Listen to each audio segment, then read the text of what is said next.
네, 오늘 코로나19 신규 확진자 195명, 17일 만에 200명 아래로 떨어진 수치인데요. 폭발적인 확산으로 가는 건 막았지만 안심하긴 이른 시점입니다. 이번 재확산에 가장 큰 영향을 준 사랑제일교회 전광훈 목사. 어제 퇴원하자마자 정부 방역 비판 기자회견을 열어서 논란이 되고 있습니다.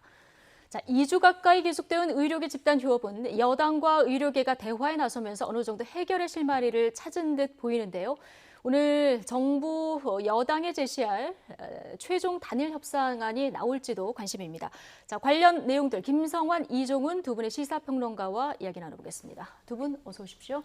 안녕하세요. 안녕하세요. 안녕하세요. 사과와 반성을 해도 모자랄 판에 오히려 정부의 방역 조치를 사기극이다 이렇게 표현한 전광훈 목사.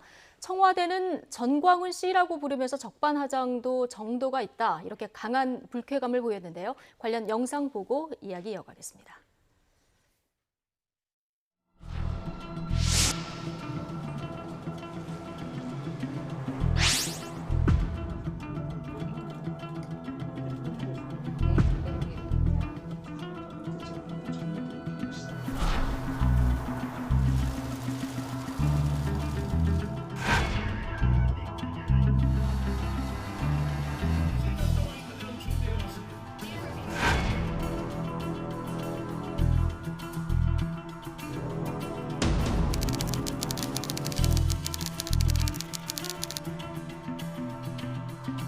한 달 동안의 기간을 주겠습니다.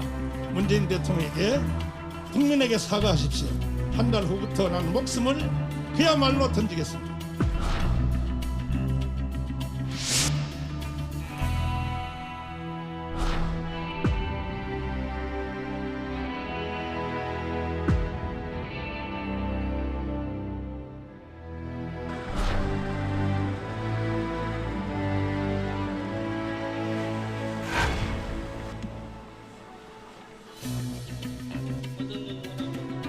많게는 80% 이상의 매출이 감소하였고 아예 임시휴업에 들어간 상점도 있습니다.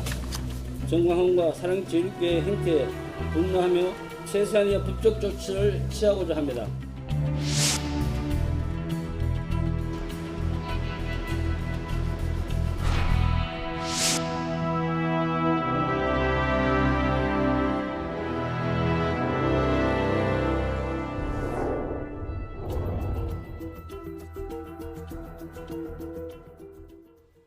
네, 전광훈 목사. 아무리 퇴원을 했습니다마는 당분간은 알아서 사람 많은 곳에 좀 가는 거 자제해야 되는 이런 상황인데요. 지금 보신 것처럼 퇴원하자마자 정부 비판 기자회견을 강행했습니다. 사기극 이런 표현도 썼고요. 순교 이야기도 나왔는데 어떻게 보셨습니까? 글쎄요. 그러니까 이 원래 성직자들이라고 한다면, 그러니까 사회적 책임감을 누구보다도 많이 좀 느껴야 되는 그런 직종에 종사하는 분들이라고 저는 생각을 하는데요. 예. 그런데 이분은 민폐를 거의 뭐 취미 삼는 게 아닌가 이럴 정도입니다. 그러니까 어제 보니까 다시 또 자신의 이제 목숨을 또 뭐 내걸 수도 있다라는 식의, 그러니까 순교자가 되겠다는 뭐 이제 그런 얘기까지 지금 한 거나 다름이 없는데요. 이렇게 되면 또 경찰이 또 이 감시를 또 안 할 수가 없는 상황이 돼버리잖아요. 극단적인 선택을 할 수도 있는 거니까. 그럼 경찰 인력도 추가로 더 투입이 돼야 될 겁니다. 이것도 민폐예요. 왜 계속 이런 식으로 하는지, 예. 정말 이분이 성직자가 맞는지, 예, 뭐 성직자에게도 제가 알기로는 기본적으로 뭐 윤리라고 하는 게 있는 거로 알고 있는데, 이건 좀 납득이 안 가는 그런 행보를 계속 보이고 있다. 그러니까 더 예. 이상 성직자로 보긴 좀 어렵고 거의 뭐 정치인이 아닌가 이렇게 생각을 합니다. 사랑제일교회발 확진자가 지금 1,100명을 넘어선 상황에서 이런 메시지가 계속 나오다 보니까 국민들 공분지수도 좀 높아지는 상황인데요. 한 달 동안 시간을 줄 테니까 대통령한테 사과하라. 이런 요구까지 했어요. 누가 누구한테 사과를 하라는 거냐 이런 비판 목소리가 나오는데 어제 청와대도 발끈했습니다. 청와대 입장에서 굉장히 불쾌할 수밖에 없는 상황인 거죠. 그리고 뭐 그런 청와대가 불쾌하다 아니다 이런 예. 차원의 문제를 넘어서서 목회자로서 최소한의 윤리의식도 보여주지 못하고 있는 거잖아요. 자신이 이끌고 있는 교회의 신도들이 어찌됐든 집단적으로 감염이 된 건 분명한 사실이고 예. 예를 들면 7월 말에 대규모 부흥회를 열어서 그 부흥회 장면이 또 공개가 되기도 하지 않았습니까? 전혀 방역 조치 지키지 않고 뭐 찬송가 부르고 사람들끼리 다닥다닥 붙어서 예배를 보는 이런 장면들이 나올 수밖에 없었고 그러니까 당연히 이제 코로나19 확산이 이루어질 수밖에 없었던 거죠. 그럼 그런 부분에 대해서 좀 미안함이나 이런 것들을 표시해야 되는데 전혀 그런 태도를 보이지 않고 있다는 겁니다.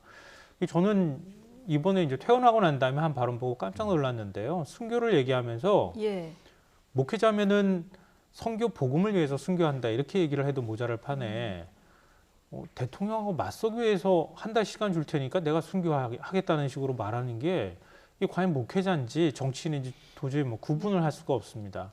그러니까 기독교계 내부에서조차도 사실은 이제 목회자로 인정하기 어렵다 이런 반응이 나오는 게 충분히 저는 개인적으로 이해할 만하다고 생각합니다. 예, 두 분 다 이제 목회자라기보다는 정치인이다. 뭐 이런 의견을 주셨는데요.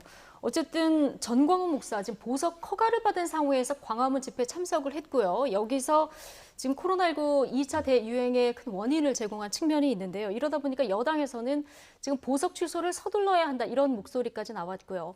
교단에서는 더 이상의 교회 추락을 막기 위해서 선을 그어야 한다는 목소리가 계속 나오고 있습니다. 여론이 심상치 않은데요. 이 목소리 함께 듣고 오시죠. 검찰이 이미 지난 16일에 보석 취소 청구를 했습니다. 법원에서 아직 보름 넘게 결정을 내리지 않고 있는데요. 보석 취소에 대한 판단을 법원은 더 이상 미뤄서는 안 될 거라고 생각합니다. 이 사람이 그동안 그 행동했던 그 말과 그 말의 내용을 볼 때에도 네. 이건 종교인으로서 목사로서 할 수 있는 말이 아닙니다. 그건 거의 음모 가짜 그런 뉴스고요. 교단에서도 네. 제명을 당했었습니다. 그러면 자신을 돌아보고 그 회개하고 다시 목회자의 길을 걸으려면 일정 정도의 그런 그 자신의 그런 회개 기간을 가져야지만 해버리라고 하는 교단법도 있습니다. 네. 그런데 자기 마음대로 교단을 세워서 저런 행세를 하고 있다는 것은 이건 목사로서 그 불릴 수 없는. 예. 뭐 각계에서 이런 목소리들이 나오고 있는데 먼저 민주당 김태년 원내대표 법원이 보석 취소 판단을 더 이상 미루면 안 된다 이런 메시지를 냈습니다. 뭐 지금까지는 확진 상태에서 병원에 입원해 있었기 때문에 법원에서 심리하기 좀 어려운 상황이었는데요. 앞으로 뭐 서면이든 아니면 제대로 심리를 하든 좀 속도를 낼 가능성이 있을까요? 그렇게 조치에 나서겠죠. 그러니까 예. 이미 지금 검찰이 그 보석 취소 지금 해달라고 좀 요청을 해놓은 상태 아니겠습니까? 예. 그래서 사법부로서도 뭐 계속 이걸 미룰 사안은 좀 아닌 것 같고 더군다나 또 어찌됐건 이 정광훈 목사와 관련한 그런 교회가 지금 지금 재확산에 지금 거의 그 진원지처럼 지금 돼 있기 때문에 코로나19를 빨리 차단하는 재확산을 빨리 차단하는 차원에서도 사법부도 저는 협조를 할 거다라고 저는 생각을 합니다. 그래서 이 결정은 조만간 아마 나올 가능성이 있지 않나 이렇게 생각을 합니다. 예. 근데 전광훈 목사 지금 사면 초과인 이런 상황이에요. 경찰이 이제 압수수색도 실시를 했고 서울시 건강보험공단 뭐 주변 상인회까지 해서 다 구상권을 지금 대규모로 청구한 상황이거든요. 그러니까 지금 우리 사회 공공을 위해서 목회자로서 어떤 역할을 해야 하는가 이런 질문을 좀 던져야 하는 시점이 됐다고 생각합니다. 마치 법의 선자처럼 그 어떤 곳에도 구속받지 않고 난 나의 뜻대로 움직이겠다 이렇게 얘기하고 있는 것 아닙니까? 코로나19에 감염이 된 것도 이것도 누가 테러를 벌인 것이다. 이런 식의 주장을 하고 있고 그를 따르는 신도들조차도 코로나19 검사 아직도 안 받은 사람들이 상당히 많이 있거든요. 그것으로 인해서 끊임없이 지금 전파가 이루어지고 있는 상황이지 않습니까? 근데 이런 국민들의 어떤 생명과 안전을 위할 수 있는 요소가 나왔을 때 그러면은 국가는 아무것도 할 수 없는 것인가? 공공의 이익을 위해서 무엇을 해야 할 것인가? 이런 숙제를 지금 던져주고 있다고 생각해요. 그런 문제들을 좀 풀어야 된다고 봅니다. 그러니까 정광훈 목사가 위법한 행위를 한 부분들이 나올 수 있다고 하면 예. 정말 뭐 나오는 것처럼 공권력이 살아있음을 보여줘야 되는 거 아니겠습니까? 다른 사람한테 피해를 입히고 다른 사람들이 위협을 받고 지금 떨고 있는 상황이 온다고 예. 하는 것은 그거는 국가 공권력이 무기력하다는 것을 보여주는 것이다라고 생각하고요. 그리고 지금 보석 취소 청구를 검찰이 낸 상황인데 법원이 그동안에 코로나19 때문에 치료를 받는 중이어서 신문기일을 지정하지 못하고 있다. 이렇게 조재현 법원행정처장도 얘기한 바가 있거든요. 이제 완치되고 나온 상황이니까 최대한 빠른 시일 내에 위법한 집회에 참여를 했는지 안 했는지 보석 조건 위반인지 아닌지를 판단을 해야 한다. 예. 그게 뭐 단순히 보석 취소해서 구속을 시키라 이런 의미를 떠나서 예. 어찌됐든 정광훈 목사의 행동에 대해서 어느 정도까지 판단을 할 수 있는 것인지 판단을 내릴 수 있는 부분에 대해서는 최대한 신속하게 판단을 내려주는 모습을 보여야 한다. 그런 부분에 있어서 공권력이 살아있음을 보여줘야 한다라고 생각합니다. 예. 이제 방역 당국이 파악한 사랑제일교회 명단을 보면 한 5,300명 정도 되는데요. 4,000명 정도가 아직 검사를 안 받은 이런 상황이라고 합니다. 지금 빨리 검사 받아라 이런 메시지를 내야 되는 이런 상황에 나온 어제 비판 기자회견에 대한 내용 들어봤고요. 자, 지금 고령자 또 위중 중증 환자 비율도 높아지는 상황이라 걱정인데 또 하나 걱정인 부분이 있습니다. 의료계 집단 휴업 관련 이야기로 좀 넘어가 볼 텐데요. 정부와 의료계가 강대강으로 대립하면서 지금 2주일째 계속되고 있는 의료계 집단 휴진이 해결의 실마리를 조금 찾은 듯 보입니다. 여당이 의대 정원 확대 등 의료 정책에 대한 원점 재논의를 분명히 하면서 중재에 나섰고요. 의료계도 화답을 했는데요. 잠깐 보고 오시죠. 마음으로 얘기를 하자. 열린 마음으로 얘기를 하고 정말로 우리가 완전하게 제로의 상태에서 논의를 할 수 있다라고 하는 것 그런 말씀을 좀 드렸습니다. 정부와 함께 풀어야 할 문제들이 있는가 하면 또 핵심적으로 더 중요한 부분이 입법적으로 국회와 함께 여당과 함께 풀어야 할 그런 문제들이 있습니다. 국회에서 나서서 이제 전공의협의회나 의사협회와 함께 논의하고 있는 부분들에 대해서 저희도 그 결과를 좀 기다리면서 충분히 그 합의가 되는 부분들을 존중을 할 생각을 가지고. 네. 자, 원점에서 재논의하자. 이게 정부가 아닌 여당에서 중재안이 나왔고요. 또 의료계도 좀 화답한 측면이 있는데 이게 그제 예약인데요. 어느 정도 좀 실마리 정도는 찾았다고 보십니까? 그렇게 봐야 되겠죠. 예. 일단은 뭐 정부에서도 양보하는 일련의 이제 조치들이 조금 이제 취해진 거 아니겠습니까? 이제 의사 고시를 이제 좀 연기한 거라든가 뭐 이런 것들이 좀 대표적이라고 보는데 그런 상태에서 이제 여당이 이제 나선 거고요. 지금 이렇게 첨예하게 대립하는 사안과 관련해서는 국회가 제 역할을 좀 해줄 필요가 있죠. 그런 차원에서 저는 뭐 적기에 일단은 좀 활동에 나선 것 같고, 일단은 뭐 여기서 논의의 틀이 만들어지면, 그러면 이제 의사협회 쪽에서도 뭐 일련의 그 조치가 좀 뒤따르지 않을까 예. 싶은데 이게 지금 굉장히 시간을 지금 요하는 그런 그 상황이란 말이죠. 지금 조금 전에 말씀하셨다시피. 오늘 보니까 중증 환자가 31명이나 늘었더라고요. 그러니까 중증 환자가 계속 지금 수도권 중심으로 해서 급속히 늘고 있는 상황에서는 병상도 부족하고 지금 의료진도 부족합니다. 그래서 지금 긴급하게 좀 투입돼야 될 인력이 굉장히 좀 늘어날 것 같은데 제가 보기에는 이 주말 사이에 빨리 좀 결정을 내리는 게 좋겠다. 그래서 가능하면 오늘 중에라도 예. 뭔가 좀 답이 좀 나왔었으면 좋겠다 이렇게 생각을 합니다. 정말 그랬으면 좋겠는데 의료계는 일단 이런 입장을 좀 명문화해야 된다 이런 입장인 상황이고요. 오늘 의사단체가 중재안 수용 여부 그리고 정부에게 제시할 그 내부에서의 어떤 단일 협상안 이걸 논의하기 위해서 이 문구를 결정하기 위해서 모인다고 하는데요. 아마 이게 또 한 번의 고비가 될 것 같아요. 일단 오늘은 굉장히 중요한 시점인 것 예. 같고요. 일단 의사 쪽의 단체들이 이 하나의 어떤 그 창구 단일화를 했다고 하는 게 의미가 있을 것 같습니다. 그 동안에는 의사협회가 지난번에 이제 그 보건복지부하고 같이 합의문을 만들었잖아요. 예. 근데 전공의협의회가 그 합의문을 걷어차지 않았습니까? 그래서 지금 이제 무기한 파업 같이 이렇게 진료 거부를 하고 있는 이런 상황이 된 것인데, 그러니까 의사 단체들조차도 서로 간의 이해관계가 지금 다른 거예요. 서로 간의 주장도 다르고 또 강경파가 있기도 하고 또 상대적으로 온건파가 있기도 하고. 그러니까 의사 단체들 사이에서 창구 단일화를 해서 정부하고 뭔가 얘기할 수 있는 그런 길이 트였다. 그 창구 단일화를 한 게 범의료계 4대학 조제 특별위원회라고 하더라고요. 예. 여기는 전공이 일반 이제 대학생들까지 다 의대생들까지 포함이 돼 있다고 합니다. 그러니까 여기에서 뭔가 그래도 단일한 안을 들고 와서 그리고 난 다음에 국회 차원에서 이 정도까지는 우리가 얘기할 수 있다. 이런 게 이제 마련이 된다는 거죠. 일단 창구가 단일화된 네. 부분은 좀 긍정적으로 보시는 그런 면에 있어서 예. 서로 간의 대화가 될 수도 있다. 예. 서로의 의견들을 하나로 모아갈 수 있는 그런 기본적인 틀이 만들어졌다고 하는 점에서 긍정적으로 평가할 수 예. 있다고 생각하고요. 다만 이제 원점 대검토라고 하는 것을 합의문을 작성하자 이렇게 요구하는 것은 전 좀 너무 과한 요구라고 생각합니다. 예.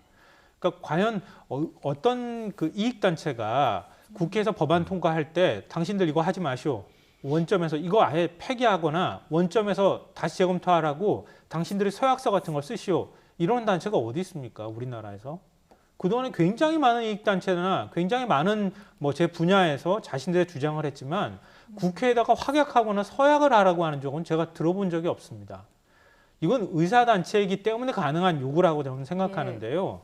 이런 방식으로 문제를 푸는 것은 앞으로 굉장히 후유증을 많이 남길 수 있을 것이다 라고 생각합니다. 예, 의사단체는 정부가 강자이기 때문에 이게 반드시 필요하다 뭐 이런 입장을 보이고 있는데 어쨌든 원점 재검토하자 이게 여당에서 나왔고 의료계에서도 이 부분을 긍정적으로 받아서 오늘 그 문구를 작성을 할 텐데요. 표현 수위를 어느 정도를 하느냐에 따라서 정부가 받아들일지 말지도 결정되는 거 아니겠습니까? 네, 그럴 수밖에 없겠죠. 예. 그런데 이제 뭐 의사 단체 쪽에서는 상당히 좀 구체적인 것까지 명기하기를 원할 겁니다. 예. 그런데 현실적으로 그건 좀 어렵다라고 좀 봐야 됩니다. 그리고 이게 지금 이제 여러 가지 문제가 복합적으로 지금 이제 들어 있는 거고 행정부 차원에서 할 수 있는 사안이 있는 반면에 또 입법부에서 이제 법안으로 이제 풀어야 되는 그런 사안도 좀 있는 그런 그 상황이라는 거죠. 그래서 이런 게 복합적으로 좀 연관이 돼 있기 때문에 일단 논의의 틀을 만드는 거를 전제로 해서 양쪽 다 휴전 상태로 지금 들어가는 것이 가장 좀 현실적인 해법이 아닐까. 그런 점에서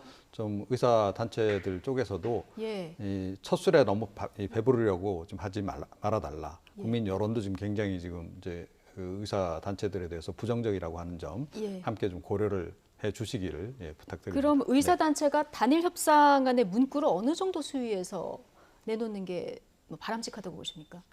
뭐 아마 그 내부에서도 의견 조율이 쉽지는 않을 거다라고 저는 보거든요. 그래서 아마 굉장히 구체적으로 뭘 어떻게 해달라라고 명기하기는 쉽지 않을 거다라고 봐요. 근데 요구는 할 거라고 봅니다. 그런데 그러다 보면 또 협상 자체가 이제 길어질 수 있는데 그렇게 지금 갈 사안은 아니다. 만약에 그런 식으로 해서 의사단체 내에서 의견이 뭐 오늘 불발됐다라는 그런 소식이 들리면 국민들은 굉장히 분노할 가능성이 높다라고 봅니다. 그래서 그런 여론도 좀 헤아려서 일단은 지금 현재 국면에서는 휴전 상태로 들어가는 것 거기에 좀 초점을 맞춰야 된다. 정부 여당도 마찬가지고 의사단체도 그런 쪽에 일단은 노력을 좀 해주기를 바랍니다. 그래서 그 문구 자체는 조금 포괄적으로 원칙적인 부분을 언급하는 그리고 일단은 그 국회에 논의의 틀을 만드는 그런 정도에 일단 집중하는 게 더 좋지 않을까 이렇게 생각합니다. 네. 근데 저는 이 말씀은 꼭 좀 드려야 될 것 같은데요. 지금 국민들이 왜 여론이 나빠졌습니까? 단순히 코로나19 때문에 이런 상황에서 의사가 파업했다고 하는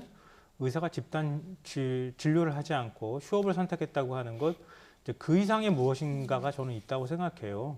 그러니까 의사들이 자신의 요구를 관철하기 위해서 툭하면 단식 농성하고 이런 식으로 진료 거부를 하고 휴업을 하고 이걸 어떻게 봐야 되는 건지. 그러니까 2000년 의약분업 사태 때도 똑같은 일들이 벌어졌습니다. 의사가 자신들의 주장을 관철하기 위해서 우린 진료하지 않겠다. 환자 진료 거부한다. 이런 것들을 일종의 투쟁의 방식으로 계속 선택하는 것이 이게 과연 얼마나 설득력이 있을 것인지. 예를 들면 의사들이 주장하면 사실은 국민들은 다른 어떤 단체, 어떤 노조, 어떤 이익단체가 주장한다 하더라도 의사들의 목소리는 훨씬 더 귀를 기울입니다. 그만큼 파급 효과가 크기 때문에. 그럼 의사들은 이번에 의대 증원 얘기라든가 공공의대 설립 문제에 대해서 불만이 있다고 하면 단일한 목소리를 내던가 아니면 이번에 그런 부분에 대해서 비판적이고 대안적인 목소리를 충분히 낼 수 있었어요. 근데 정부가 일방적으로 추진한다 단순히 그거 하나 명분을 가지고 우리 진료 거부하겠다. 원점 재검토라고 하는 거 명문하지 않으면 우리는 무기한 파업하겠다. 이런 식의 태도를 보이는 건 전 개인적으로 용납이 안 되고요. 그 이전에도 1년 전에도 그랬습니다. 뭔가 정책적으로 불만이 있으면은 툭 하면 의사협회 단체 뭐 지도부라고 하는 사람들이 삭발하고 단식 농성하고 이거 국민들이 이거 어떻게 받아들여야 하는가. 의사 스스로가 전문가라고 하면 좀 전문가답게 문제를 풀어가는 방식들을 보여줄 필요가 있다고 생각합니다. 네, 의료단체도 뭐 의사단체도 지금 집단 휴업 길어지면 부담을 느낄 테고 출구를 찾아야 하니까 아마 이 표현 수위에 대해서 아마 지금 고민을 하고 있지 않을까 싶고요. 지금 의사들 장기간 집단 휴업하면서 남아있는 의료 인력의 피로도도 굉장히 높아진 이런 상황입니다. 어제 문재인 대통령이 고생하는 간호사들에게 고마움을 표하면서 SNS에 글을 남겼는데요. 자, 이 글이 지금 정치 공방으로 이어진 상황이에요. 어떤 내용이 있길래 그렇습니까? 예, 뭐 이제 전체적인 취지는 그러니까 지금 의료진 중에서 간호사분들이 이제 의사들도 집단 휴진하고 있는 상황에서 모든 이제 부담을 떠안고 있는 그런 부분이 있기 때문에 이제 그와 관련해서 이제 그 간호사들에 대해서 이제 위로의 내용을 이제 담고 있는 이제 그런 거죠. 그래서 뭐 통상적인 위로의 글이라고 예. 볼 수는 있습니다. 자, 그런데 이게 이제 왜 논란이 될 수밖에 없냐 하면 간호사들에게만 위로의 글을 보냈기 때문에 그래요. 예. 그러니까 지금 집단 휴진 와중에도 의료 활동 계속 활동하고 있는 의사들도 있잖아요. 그러니까 그분들은 부담 지금 사실은 훨씬 더 많습니다. 그러니까 인력들이 많이 빠지다 보니까 의사 개개인이 지금 감당해야 될 그런 이제 부담이 훨씬 더 많아진 거예요. 예. 의사들도 지금 남아서 지금 끝까지 진료를 하시는 분들이 있는데 그분들에 대해서는 언급을 또 하질 않은 거예요. 자, 그러다 보니까 이게 결국은 그러니까 이 의사와 간호사를 양분시켜서 예. 결국은 이제 그 의료계의 어떤 그 파업 그 의지를 좀 꺾으려고 하는 예. 그런 의도 아니냐, 그쪽을 압박하는 그런 그 어떤 의도를 가지고 있는 거 아니냐라고 하는 해석이 지금 이제 나올 수밖에 없는 그런 상황이 지금 돼버린 거죠. 예. 네. 그 여야의 반응도 엇갈리는데 지금 여당에서는 고생하는 간호사한테 위로하는 메시지 보낸 게 뭐가 문제냐 이런 반응이 나오고 있고 야당에서는 지금 말씀하신 대로 편가르기 하지 말아라 이런 그 얘기 비판들이 나오고 있는 상황인데요. 하나만 좀 보겠습니다. 대통령 글 중에서 폭염에 방역 전선에 뛰어든 분들이 이제 대부분 간호사다 이런 표현이 있는데요. 근데 이거는 실제 6월 1일 기준으로 여기 의료 인력이 지원된 부분을 봤더니요. 복지부 현황 통계를 봤을 때 의사 선생님들이 더 많더라고요. 그러니까 6월 1일 통계를 가지고 지금 예. 9월에 3개월 지난 통계를 가지고 우리가 얘기하는 게 어느 정도 설득력이 있는지 예. 뭐 이런 부분은 생각해 볼 필요가 있다고 생각하고요. 뭐 제가 알기로는 간호사 숫자가 더 많은 것으로 알고 예. 있습니다. 뭐 간호사들을 인터뷰했을 때도 그랬고요. 예. 뭐 그리고 이거 의사가 휴업 상황이나 이런 건 포함이 안 된 네, 수치겠죠. 그리고 예. 이 선별진료소에서 계속 이제 폭염에 쓰러지는 간호사들이 나오고 있다고 하는 언론 보도를 또 보시기도 하셨을 겁니다. 예. 그러니까 문재인 대통령 입장에서는 그동안에 이 여름철을 보내면서 코로나19 상황에서 고생했던 간호사들을 좀 격려할 필요가 있다. 또 파업 와중에 좀 의사들이 진료 거부를 하고 있지 않는 상황에서 그 업무 일부분을 또 간호사들이 떠맡고 있다는 사실은 뭐 많은 분들이 아시고 계시잖아요. 예. 그런 부분에 대한 격려를 하고자 했다. 그런 진정성까지 우리가 훼손할 필요는 없다고 생각하는데요. 예. 다만 메시지가 달리 해석될 여지를 남겨뒀다고 하는 점은 좀 문제가 있다고 생각해요. 예. 그러니까 예를 들면 그렇게 할 것 같으면 간호사들 단체나 이런 데서 참 고맙습니다. 이런 반응이 나와야 맞는 거잖아요. 그런데 민주노총 의료연대 같은 경우에는 별로 달갑지 않은 반응을 예. 해요. 왜냐하면 그동안의 간호사 증원 문제라든가 이런 것들 끊임없이 얘기해왔지만 의사 증원은 얘기하면서 간호사 증원은 얘기하지 않는다는 거예요. 공공의료에서 의사의 필요성은 얘기하지만 간호사의 필요성과 관련되어 있는 제도적 뒷받침은 구체적으로 움직임을 보이고 있지 않다는 겁니다.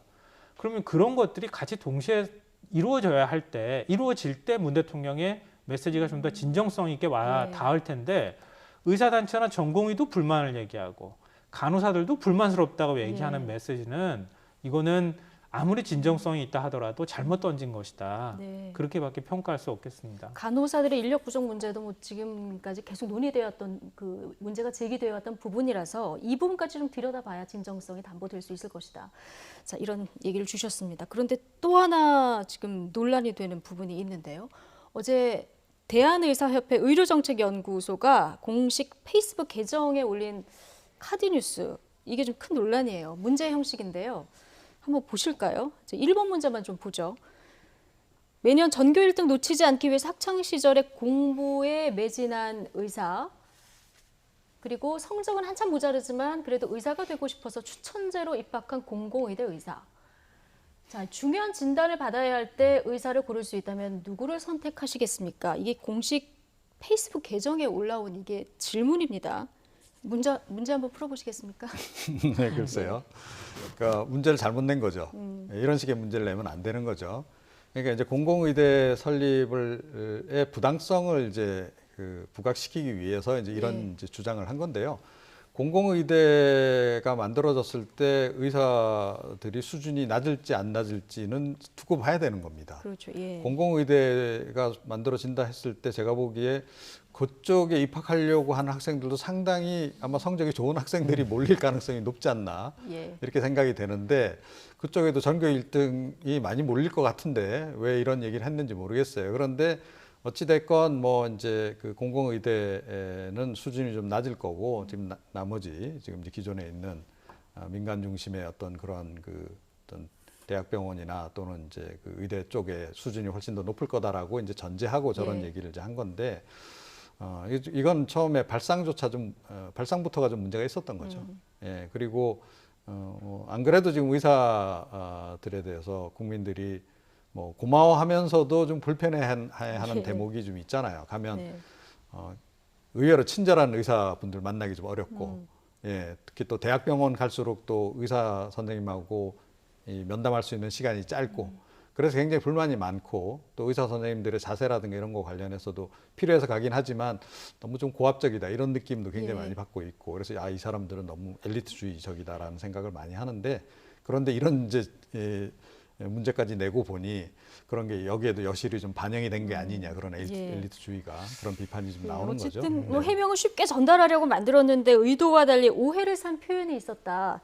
자, 그래서 결국 삭제를 하는 상황인데요. 뭐 의사 선생님 대부분이 여기에 뭐 찬성하는 건 아니겠습니다만은 어쨌든 파업을 위해서 좀 무리수를 뒀다 이런 평가들이 나와요. 그러니까 저는 무리수라기보다는요, 의사들의 인식이 어떤지 은연중에 배워 나왔던 질문 문항이었다 이렇게 생각을 하거든요.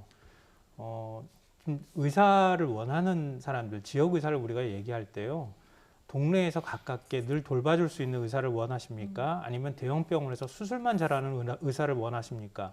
이렇게 질문하면은 뭐라고 대답할까요, 국민들이? 저는 내 동네에서 나를 항상 돌봐주는 의사가 필요합니다라고 얘기하시는 분들이 상당히 많을 거라고 생각합니다. 그게 지역 의사가 필요하다 한 가장 큰 이유라고 저는 생각하거든요. 지역에 계시는 분들이 점점 고령화되어 가고 걸어 다니기 쉽지 않은 분들이 굉장히 많습니다. 그런 분들한테 항상 서울로 와주십시오 이렇게 얘기하는 이런 태도가 맞는 겁니까? 동네에서 가깝게 그런 분들 찾아가면서 그런 분들한테 의료 서비스를 제공하는 게 의사의 원래 본연의 역할 아닙니까? 외국에 우리가 부러워하는 이유가 그런 거 아닌가요? 근데 지금 의사협회 내용을 보면 그런 것에 대한 고려는 전혀 없습니다. 그런 부분에 대해서는 좀 유감이라고 생각하고요. 또 하나는 엘리트주의라고 비판을 많은 분들이 하는데요. 우리는 1등이야. 우리는 1등이니까 이런 것을 주장할 자격이 있고 이런 대우를 받을 자격이 있어. 그래서 몇억 원의 연봉을 받아도 모자람이 없어. 이런 식의 사고방식이 여기에 녹아있는 것 같아서, 그러니까 의사들이 지금 이렇게 진료 거부를 하는 그 배경, 가장 기저에 깔려있는, 밑바탕에 깔려있는 것이 우리의 집단 이해관계야 라고 솔직하게 고백하는 것이나 다름이 없는 질문 문항 같아 보여서 굉장히 저는 불편했습니다. 부적절했다. 예, 뭐 동의하지 않는 의사 선생님들도 뭐 많으실 것 같긴 한데요. 어쨌든 빨리 타협안을 찾아서 의사 선생님들 빨리 그 의료 현장으로 돌아오셨으면 좋겠다 이런 바람 가져보고요. 자, 마지막 주제, 이번에는 어제 열린 국회 운영위로 잠시 가보겠습니다. 지난달 26일 운영위 때 이미 한 차례 고성을 주고받았던 김정재 국민의힘, 이제 미래통합당 아니죠, 국민의힘 의원과 노영민 청와대 비서실장이 어제 또 한 번 부딪혔는데요. 얘기 잠깐 듣고 오시죠.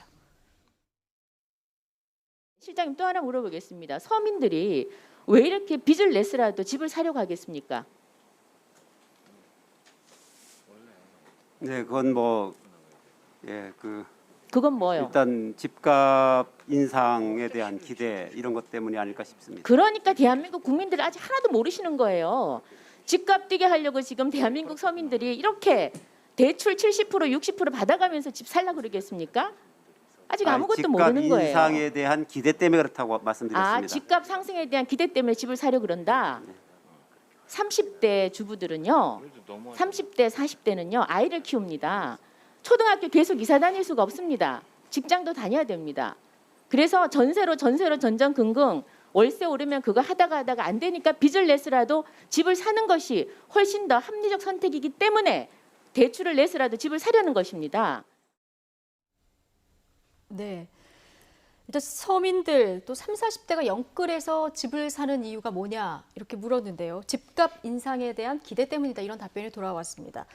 자, 노영민 비서실장의 답변은 어떻게 들으셨습니까? 부적절한 답변이죠. 부적절하다. 네, 결국 뭐 투기 심리 때문에 지금 이렇게 집을 사는 거다 이 얘기를 지금 한 거잖아요. 그런데 사실은 대부분의 사람들은 집값 상승에 대한 기대보다는 우려 때문에 지금 사는 거죠. 예. 더 오를까 봐. 이러다가 영영 난 집 못 사는 거 아니야? 이런 생각을 좀 하게 되는 거고 지금이라도 사지 않으면 안 된다는 그런 위기의식 때문에 지금 이제 그야말로 영끌까지 해가면서 무리수를 둬가면서까지 지금 집을 사려고 하는 거죠. 통상적으로 이 이른바 투기라고 하는 것, 또 투자라고 하는 거는 자본 여력이 있는 사람들이 대체로 하는 거라고 봐야 되는 거죠. 물론 아닌 경우도 있겠습니다만 그런 점에서 굉장히 좀 이 인식 자체에 좀 문제가 있는 게 아닌가. 예. 좀 그런 생각을 좀 하지 않을 수 없는 거죠. 김성환 평론가님 어떻게 보셨습니까? 그러니까 이런 발언 때문에 사실은 청와대 부동산 정책이 오해받거나 아니면 자꾸 본래 의도하고 달리 왜곡되고 있다 이렇게 생각하는데요. 뭐 저도 개인적으로 한 10몇 번을 이사하고 같은 동네에서 8번을 이사했습니다. 전세 예. 월세 쫓겨다니다가 그래도 어쩔 수 없이 집을 사야 되겠다 이렇게 생각을 했었는데요. 그러니까 30, 40대 중에서 그런 분들이 굉장히 많습니다. 어쩔 수 없이 집을 사야 된다고. 왜냐하면 굳이 집이 없어도 된다고 생각하시는 분들도 꽤 많이 있거든요. 근데 집을 안 살 수가 없는 겁니다. 예. 집값이 올라가니까 전월세 가격도 올라가고 계속 거기에서 옮겨 다닐 수밖에 없는 이런 처지가 되거든요. 일종의 집 찾아 노마드가 되는 이런 상황이 계속 발생하고 있기 때문에 집을 어쩔 수 없이 무리하게 빚내서 살 수밖에 없는 현실. 굉장히 잘 지적했다고 생각하고요. 근데 그런 것들을 질문할 때 저는 노영민 비서실장 말도 100% 틀린 건 아니라고 생각해요. 일부 뭐 투기 목적으로 살려고 하는 사람도 있을 거고요. 또 그렇게 집을 사서 돈을 불리려고 하는 사람도 있을 겁니다. 예. 그런데 우리 사회 밑바탕에 있는 서민들이 그런 심리가 작동하고 있는 거예요. 기저에는 제가 말씀드렸던 그런 부분도 작동하고 있다는 거예요. 그리고 방금 전에도 지적하셨던 것처럼 지금 안 사면 계속 집값이 뛰고 있는 상황에서 영영 집을 살 수 없을 거라고 하는 불안감도 작동하고 있다고 생각하고요. 그런 부분들을 좀 진정성 있게 얘기를 해줬으면 훨씬 더 지금 추진하고 있는 부동산 정책에 대해서 국민들이 공감할 수 있을 텐데 그냥 투기를 위해서 집 사는 겁니다. 영끌은 그런 겁니다. 예. 이런 식으로 얘기해버리니까 청와대가 국민 정서를 제대로 못 읽고 있다고 하는 비판들이 나오는 겁니다.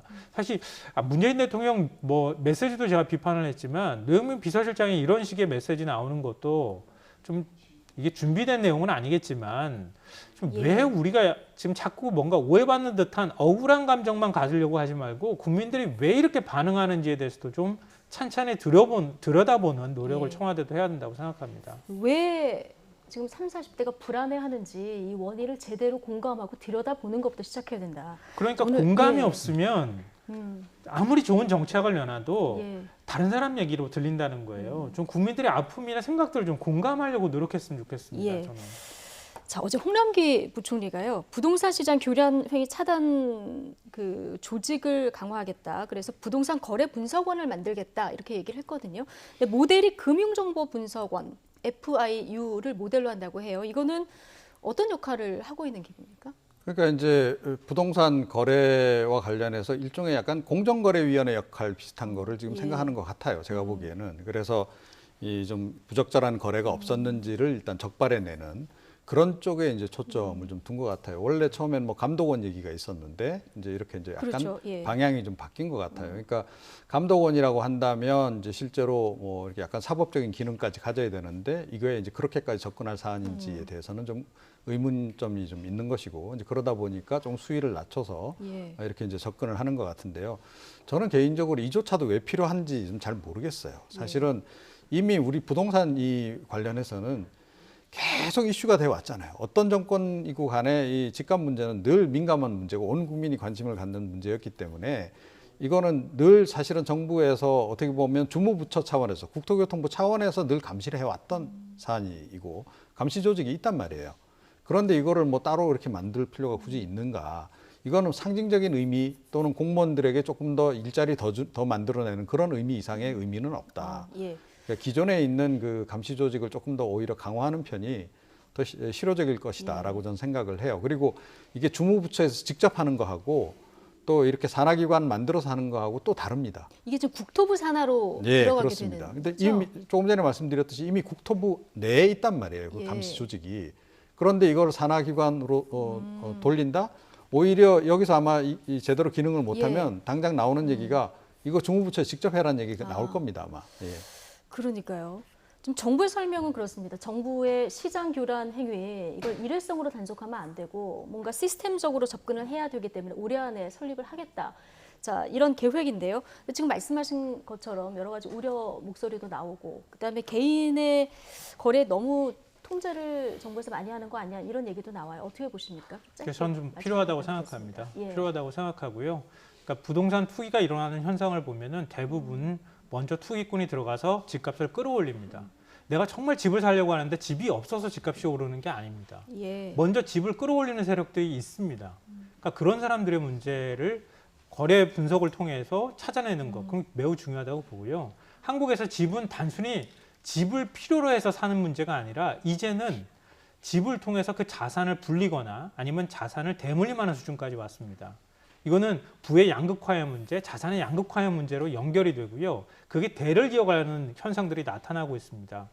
그러니까 최소한 누구의 자녀로 태어났다는 이유만으로 나는 애초부터 증여세라든가 이런 거 하나도 물지 않고 먼저 시작부터 아예 불공정하게 시작하는 것들은 우리가 막아줘야 한다.